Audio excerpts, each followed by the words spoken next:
আমরা আজকের ক্লাস শুরু করতে যাচ্ছি। আজকের ক্লাস হচ্ছে টুলস এন্ড মেটাল কাটিং প্রসেসের 6 নম্বর ক্লাস। আজকে আমরা গ্রাইন্ডিং নিয়ে আলোচনা করব।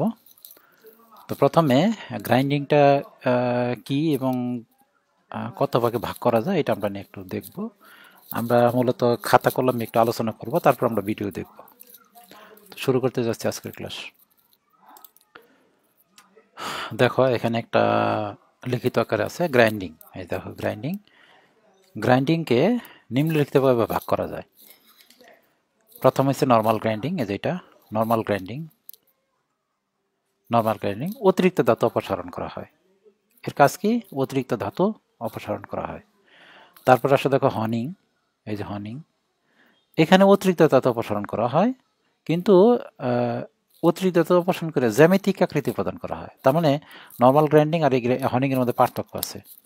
তো নর্মাল গ্রাইন্ডিং কি? শুধুমাত্র অতিরিক্ত ধাতু অপসারণ করা হয়, শুধুমাত্র অতিরিক্ত ধাতু অপসারণ করা হয়।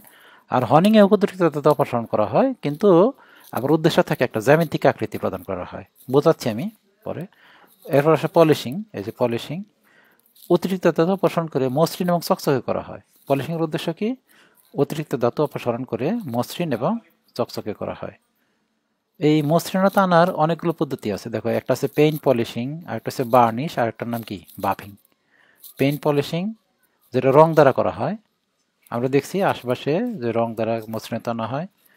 বার্নিশ পলিশ, বার্নিশ হচ্ছে বার্নিশ দ্বারা কাঠের মসৃণতা আনা হয়, চকচকে করা হয়। বাফিং হচ্ছে বিশেষ ধরনের চামড়া এবং কাপড়ের হুইলের সাহায্যে মসৃণতা আনা হয় এবং চকচকে করা হয়। আচ্ছা, প্রথমে আমরা নর্মাল গ্রাইন্ডিংটা একটু আলোচনা করি। আমরা প্রথমে একটু আলোচনা করে নেই, তারপর আমরা ইস্যু করবো, ওই যে ভিডিও দেখবো সবগুলোরই। নর্মাল গ্রাইন্ডিংটা একটু আলোচনা করি। ধরো আমি ইসের পরে আমরা ফাউন্ডি শপ থেকে আমরা এরকম একটা বস্তু তৈরি করছি ঢালাই প্রক্রিয়ায়। ঢালাই প্রক্রিয়া এরকম একটা বস্তু তৈরি করছি।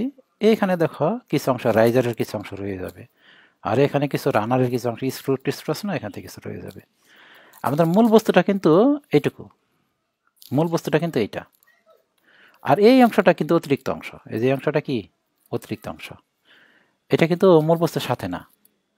তাহলে এই যে অংশটুকু, এই অংশটুকু আমাদের কি করতে হবে? গ্রাইন্ডিং করে দিতে হবে। গ্রাইন্ডিং করে তাহলে এটারে আমি গ্রাইন্ডিং করব, এটারে গ্রাইন্ডিং করব। এটার নাম হচ্ছে নর্মাল গ্রাইন্ডিং। আমাদের উদ্দেশ্য কি বলো দেখি? উদ্দেশ্য হচ্ছে অতিরিক্ত ধাতু অপসারণ করা। এই যে এটা হচ্ছে অতিরিক্ত ধাতু, এই যে এইটুকু হচ্ছে অতিরিক্ত, এইটুকু হচ্ছে কি? অতিরিক্ত ধাতু। এই অতিরিক্ত ধাতু অপসারণ করা, এটার নাম হচ্ছে কি? গ্রাইন্ডিং। এটার নাম গ্রাইন্ডিং। আচ্ছা, এখন আমাদের তাহলে উদ্দেশ্য যদি হয় অতিরিক্ত ধাতু অপসারণ করা, তাহলে তার নাম হবে কি? গ্রাইন্ডিং। দ্য গ্রাইন্ডিং, বুঝছো তো? এটাই নর্মাল গ্রাইন্ডিং। এখন আসে হনিং। ধরো আমাদের এরকম একটা বার দেওয়া হলো, এরকম একটা জিনিস দেওয়া হলো, এরকম একটা জিনিস দেওয়া হলো। বললো যে এটারে, এই মাথাটারে, এই যে মাথাটারে ঠিক এরকম করতে হবে। আমি দেখাচ্ছি, এই মাথার অংশটারে ঠিক এরকম করতে হবে। মাথার অংশটারে ঠিক এরকম করতে হবে। তার মানে এই অংশটুকু তোমার কেটে ফেলতে হবে। যে এই অংশটুকু, এই যে এই অংশটুকু তোমার কেটে ফেলতে হবে। এই যে এখানে কোনার যে অংশটুকু, এটুকু কেটে ফেলতে হবে। তার মানে এটারে ঠিক এইরকম বানাইতে হবে, এইরকম বানাইতে হবে, এইরকম বানাইতে হবে। মানে যে জিনিসটা আছে ওই জিনিসটা ঠিক এইরকম বানাইতে হবে। এই যে দেখো, এখানে একটা কোণের মতো হয়েছে, আবার এখানে একটা হয়েছে, তাই না? এই যে জিনিসটা করা, এটার নাম হয়েছে কি? হনিং। তাহলে আমি এখানে কিন্তু অতিরিক্ত ধাতু অপসারণ করছি।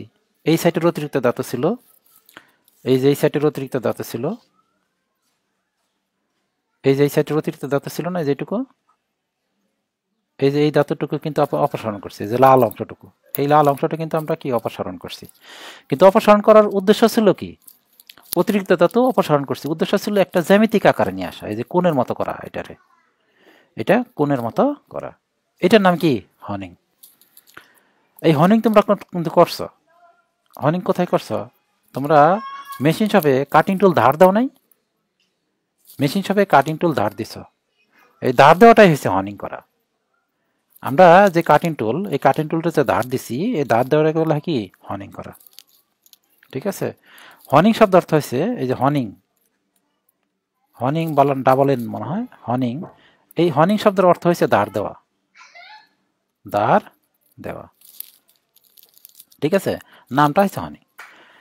আচ্ছা, কিন্তু হর্নিং এর এখানে কিন্তু আমরা বলি না ধার দেওয়া বলছি, ধার দেওয়া বলি না। অতিরিক্ত তথ্য অপসারণ করে জ্যামিতিক আকৃতি প্রদান করাকে বলা হয় হর্নিং। ধার দেওয়াটা হর্নিং না, নামটা হর্নিং হয়েছে ওই কারণে, যেমন আমরা কাটিং টুল যে ধার দিই, কাটিং টুলের ধার দিই, কাটিং টুল এই যে এরকম থাকে, কাটিং টুল প্রথমে থাকে এরকম একটা বারের মতো থাকে, যেরকম একটা এরকম একটা বারের মতো থাকে না,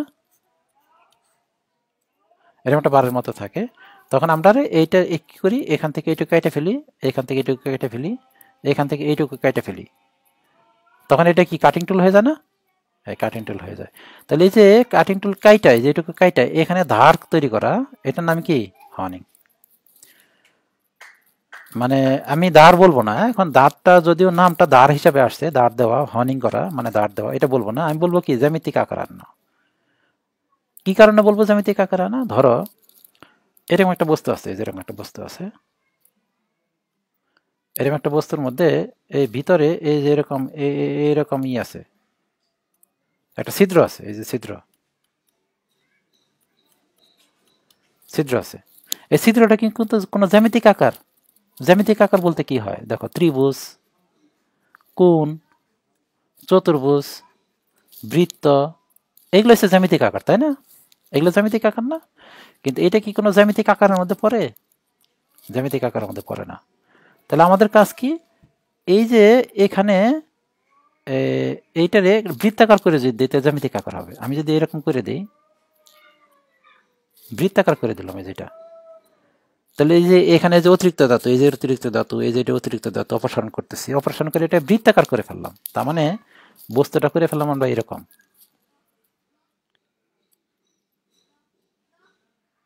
বস্তুটা আমি করে ফেললাম এরকম। মানে ভিতরে যে ছিদ্রটা ছিল এটা জ্যামিতিক আকারে ছিল না, আমরা এরকম জ্যামিতিক আকার করে ফেললাম। তাহলে এটার নাম কি হর্নিং হবে। আচ্ছা, এই যে এই কোণাটা কাটার পরে, এই কোণাটা কাটার পরে এখানে কিন্তু ধার তৈরি হয়েছে। এখানে কি কোনো ধার হয়েছে? এখানে কিন্তু কোনো ধার হয় নাই। তার মানে এই হর্নিং মানে শুধুমাত্র দাঁড় দেওয়াকে হর্নিং বলা হয় না, শুধুমাত্র দাঁড় দেওয়াকে হর্নিং বলা হয় না। হর্নিং করলে দাঁড় হইতেও পারে, নাও হইতে পারে। যেমন এখানে হর্নিং করছি আমরা, যেটা এই লাল অংশটা কেটে ফেলছি, যে এই লাল অংশটা, এই যে লাল অংশটা, এই অংশটা কেটে ফেলছি, এর কাটার পরে এই এখানে কিন্তু ধার তৈরি হয়েছে। কাটিং টুল, এটা কাটিং টুলের ধার তৈরি হয়েছে, এই কোণা আর এই কোণা দিয়ে কাটবে। কিন্তু কিন্তু এখানে এটারে যখন এখানে আনছি, এটার যখন এখানে আনছি তখন কিন্তু এটা দাঁড় হয় নাই, শুধুমাত্র বৃত্তাকার হয়েছে, তাই না? তার মানে হর্নিং মানে ধার দেওয়া, ঠিক আছে, কিন্তু হর্নিং শব্দের অর্থ ধার দেওয়া, কিন্তু হর্নিং মানে কিন্তু বৃত্তাকার করা, ত্রিভুজাকার করা, কোণাকার করা, মানে জ্যামিতিক আকার করা, তাকে বলে হর্নিং। তার মানে যখন কোনো প্রক্রিয়ায় অতিরিক্ত ধাতু অপসারণ করে, অতিরিক্ত ধাতু অপসারণ করে কোনো কিছুর ধার দেওয়া হবে না, মানে জ্যামিতিক আকার আনা হবে, ধার দেওয়া না, জ্যামিতিক আকার আনা হবে, তখন তাকে বলা হয় কি হর্নিং। তোমরা হর্নিংটা দেখছো, যেমন রেজার কিংবা বাটালি, ইসের কাঠমিস্ত্রিরা বাটালি হর্নিং করে। কিভাবে হর্নিং করে দেখাই। ধরো বাটালিটা দেখতে এরকম থাকে, বাটালিটা দেখতে এরকম থাকে, এরকম থাকে। প্রথম অবস্থায় বাটালিটা দেখতে এরকম থাকে, এই মাথাটা, এই মাথার এই সামনের দিকটা চতুর্ভুজ আকারে থাকে। কিন্তু হর্নিং করার পরে বাটালিটা দেখতে এরকম হয়। হর্নিং করার পরে বাটালিটা দেখতে হয় এরকম। এই যে মাথাটা, এই যেটুকু জায়গা যদি আমি কেটে ফেলি, এই যে এই মাথাটা এরকম হয়ে যাবে না, এইরকম ডালু ডালু সারফেস হয়েছে এরকম, দেখো এই যে মাথা দিয়ে কাটবে, তার মানে একটা জ্যামিতিক আকারে নিয়ে আসছেন, একটা কোণ তৈরি করছে, এটার নাম কি হর্নিং। তার মানে তোমার যদি জিজ্ঞেস করে যে হর্নিং মানে কি, তুমি কিন্তু কখনোই বলো না হর্নিং মানে হচ্ছে ধার দেওয়া। হর্নিং শব্দের অর্থ ধার দেওয়া, তাহলে হর্নিং করলে যে ধার হবে তা না। আমাদের এই মেশিন ছাপার ভাষায় হর্নিং করা মানে হচ্ছে কোনো অতিরিক্ত ধাতু অপসারণ করে তার জ্যামিতিক আকারে নিয়ে আসা, তাকে বলা হয় কি হর্নিং। এখন জ্যামিতিক আকারে নিয়ে আসলে ধার হইতেও পারে, নাও হইতে পারে। তো নর্মাল গ্রাইন্ডিং আর হনিং এর মধ্যে পার্থক্য কি? নর্মাল গ্রাইন্ডিং এ কাজ কি? অতিরিক্ত দাতা অপসারণ করা, দাঁড় উঠবে, জ্যামিতিক আকারে আসবে না আসবে যায় না। কিন্তু হনিং মানে কি? জ্যামিতিক আকারে নিয়ে আসবে। এখন আসে পলিশিং। পলিশিং মানে অতিরিক্ত দাতা অপসারণ করে মসৃণ এবং চকচকে করা হয়। যেমন আমরা এই দেয়ালে পলিশিং করি, ইটের দেয়াল প্লাস্টার করছে তাই না? এই যে প্লাস্টারের মধ্যে প্লাস্টার এরকম বালির প্লাস্টার করছে না, এটা বালি দ্বারা প্লাস্টার করছি। প্রথমে কই করি এটারে, এই দেয়ালটাকে, এটা একটা দেয়াল, এটার দেয়ালকে আমাকে কি করব? প্রথমে এরকম কিছু কাগজ আছে, দেখবা কাগজ আছে, কাগজের মধ্যে এরকম দানা দানা আছে, দানা দানা আছে না, এমআরই পেপার বা শিরিষ কাগজ বলা হয়। এই কাগজ দিয়ে এটা ঘষতে হবে। প্রথমে মোটা দানার কাগজ দিয়ে ঘষবো, তারপর চিকন দানার কাগজ ঘষবো, ঘষতে ঘষতে এটা কি হবে? মসৃণ হইতে থাকবে। তার মানে এখানে যে মোটা মোটা বালির দানাগুলো ছিল, এগুলো এটাতে ঘষার ফলে এটা কি হবে? বালির দানাগুলা মসৃণ হইতে থাকবে। তাহলে এটার নাম কি? এটা কিন্তু ধাতু না, আমি দেয়াল দিয়ে বোঝাইতেছি। এটা কি করা হইতেছে? যে আমি এমআরই পেপার বা সিরিজ কাগজ দিয়ে ঘষার পরে এটা মসৃণ আনতেছি, মানে অতিরিক্ত ধাতু অপসারণ করতেছি, অতিরিক্ত বালিগুলো ফেলে দিতেছি। এটা কিছুক্ষণ পরে হাত দিলে দেখবা, দেয়ালের মধ্যে হাত দিলে দেখবা মসৃণ হচ্ছে, কিন্তু বেশি মসৃণ হয় নাই কিন্তু। এরপরে করা হয় কি? এটার মধ্যে আমরা রং মারি, দেয়ালের মধ্যে রং দিন, রং দেওয়ার পরে কিন্তু মসৃণ হয়ে যায়। এটার নাম হচ্ছে পেইন্ট পলিশ। এটার নাম কি? Paint polish. এই যে এটা। কিন্তু এই আজকের আলোচনা কিন্তু পেইন্ট পলিশ নেন, আমি মেশিনিং এর ক্ষেত্রে আমি মেশিন হিসাবে কিন্তু পেইন্ট পলিশ করি না, জাস্ট আমি বুঝাইলাম আর কি পেইন্ট পলিশটা কি। আরেকটার সাথে দেখো বার্নিশ। বার্নিশ কিভাবে কাঠের মধ্যে করে? কি করে? কাঠের মধ্যে, কাঠের আসবাবপত্র যখন তৈরি করে, কাঠের মধ্যে প্রথমে সিরিজ কাগজ দিয়ে ঘষে, এটারে ঘষার পরে লাস্টে কি করে? এটার মধ্যে বার্নিশ দেয়। তাহলে প্রথমে ঘষলো, ঘষার পরে এবড়ো থেবড়ো কাঠটারে, কাঠের মধ্যে অতিরিক্ত যে ধাতুগুলো ছিল, অতিরিক্ত যে ছিল, ওইগুলো ফেলে দিল, ফেলে দেওয়ার পরে এটার মধ্যে কি করে? বার্নিশ করে। এই বার্নিশটাও কিন্তু আজকের আলোচনার বিষয় না।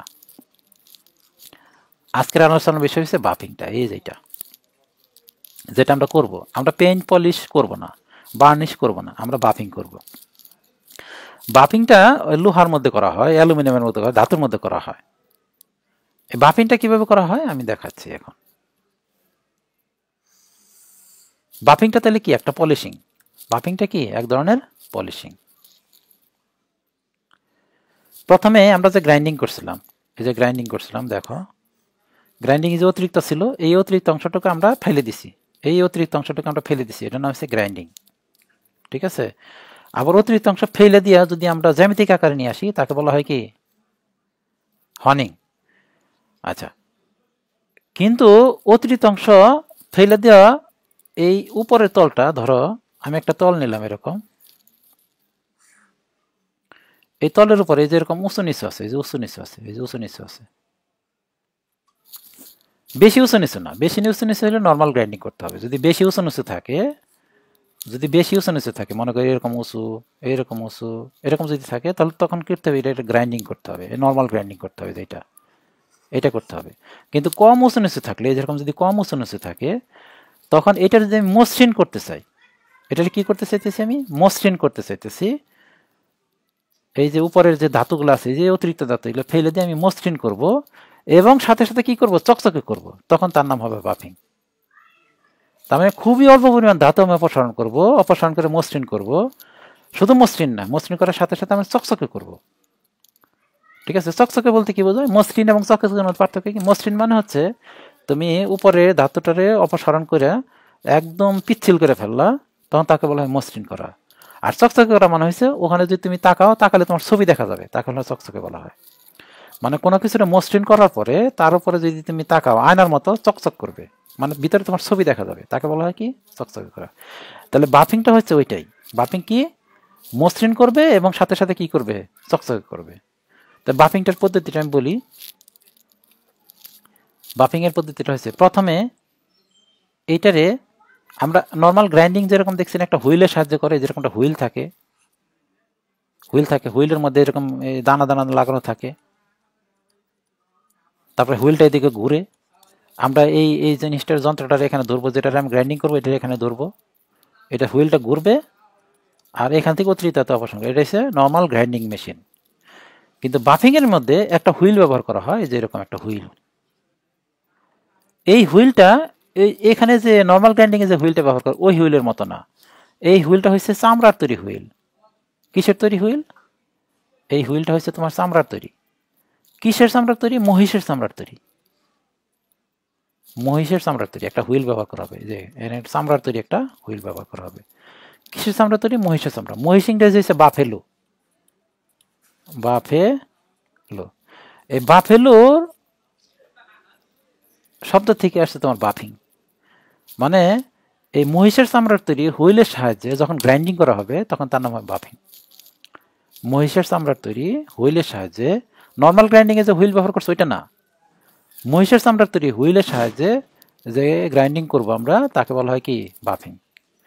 তাহলে মহিষের চামড়া এখন আর ইউজ করা হয় না, কিন্তু আগের দিনে ইউজ করা হয়তো মহিষের চামড়া। মহিষের চামড়া আশ্বাস থাকে, যেমন জিন্সের প্যান্ট যেরকম দেখানো হয়, জিন্সের প্যান্টের যে কাপড়গুলো এগুলো আশ্বাস থাকে ওই রকম। এখন আর মহিষের চামড়া ইউজ করা হয় না, এখন ওই যে জিন্সের প্যান্টের মতো ফ্যাব্রিক যেগুলো আছে ওগুলো ইউজ করা হয়। তাহলে বাফিং কি? বাফিং হচ্ছে এক ধরনের হুইল আছে, যে হুইলের মধ্যে কাপড়ের তৈরি একটা হুইল অথবা চামড়ার তৈরি একটা হুইলের সাহায্যে কোনো কিছুর অতিরিক্ত ধাতু অপসারণ করে মসৃণ এবং চকচকে করা। এই যে ধরো এই যে অতিরিক্ত ধাতু আছে না, যেখানে এটার মধ্যে দেখো অতিরিক্ত ধাতু আছে না, এগুলো আমি নর্মাল গ্রাইন্ডিং দিয়ে করলে কিন্তু এই যে ছোট ছোট ধাতুগুলো, যে অল্প ধাতু, এগুলো কিন্তু নর্মাল গ্রাইন্ডিং দিয়ে হবে না, অপসারণ হবে না।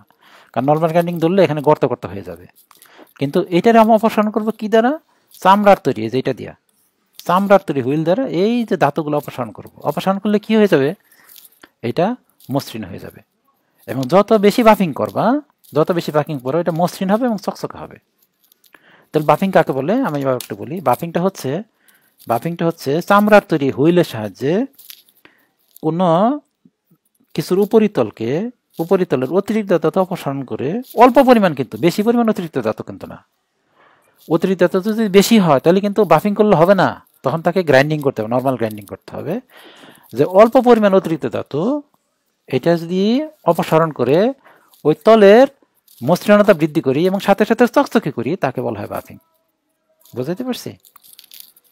মোটামুটি আজকের ক্লাসে পার্থক্যগুলো একটু তুমি ধারণা করছো, তাই না? আগামী ক্লাসে থেকে আমরা ভিডিও দেখব, ভিডিও দেখলে তখন আরো ক্লিয়ার হবে। ঠিক আছে? তো নর্মাল গ্রাইন্ডিং, হর্নিং, পলিশিং, বাফিং আমাদের হয়ে গেছে, সবই পড়া হয়ে গেছে, কিন্তু তারপরে আমরা আগামী ক্লাসে ভিডিও দেখব। তাহলে আজকের ক্লাস আমরা এখানে শেষ দিচ্ছি। খোদা হাফেজ।